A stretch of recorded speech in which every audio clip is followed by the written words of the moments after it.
చాలా మంది కన్సల్టెన్సీస్ నేను చెప్పేది ఓకే, లైక్ కన్సల్టెన్సీస్ ఫేక్ అని నేను చెప్పట్లేదు, అట్లా అని జెన్యూన్ అని కూడా నేను చెప్తలేను. బట్ కొన్ని కన్సల్టెన్సీస్, కొన్ని రీసెంట్గా పుట్టుకొచ్చిన కన్సల్టెన్సీసే కావచ్చు, లేక కొన్ని కన్సల్టెన్సీస్ గురించి మాత్రమే చెప్తున్నాను. నేను ఎవరిని పాయింట్అవుట్ చేసి చెప్తలేను.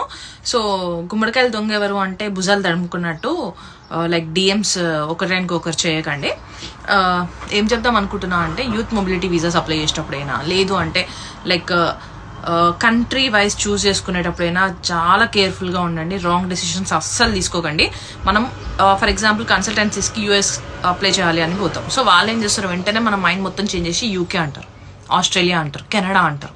సో వాళ్ళకి ప్రాఫిట్ అయ్యే విధంగా మన మైండ్ మ్యానిపులేట్ చేయడానికి ట్రై చేస్తారు. జాగ్రత్త. సో మీరు ఏ కంట్రీకి అప్లై చేసేటప్పుడు అయినా కూడా మీరు డ్రాబ్యాక్స్ కూడా చూసుకోండి. వాళ్ళు చెప్పిన